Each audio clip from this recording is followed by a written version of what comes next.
আসসালামু আলাইকুম। 7 day English challenge day 3 হচ্ছে আপনাদের স্বাগতম।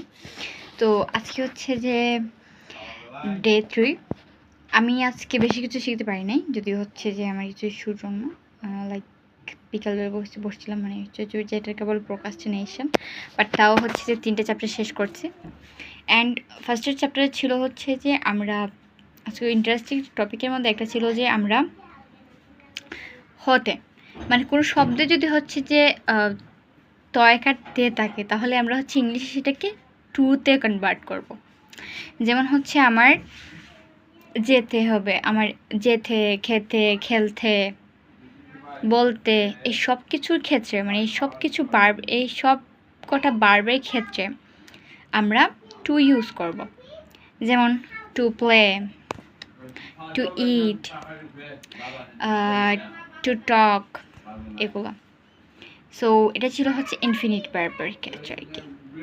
আর এটা হচ্ছে যে ধরো এরকম আরও কিছু এক্সাম্পল দিয়ে হচ্ছে আজকে শেখা হয়েছিল। সো ভবিষ্যতে কেউ কিছু হতে চায়, এক্ষেত্রে হচ্ছে আই উইল বি ইউজ করতে পারি। সো মোটামুটি হচ্ছে যে আজকে প্রেজেন্ট টেন্সের মধ্যেই ছিল সব কিছু। সো আজকে ওভারভিউ কিন্তু এতটুকুই। আসসালামু আলাইকুম।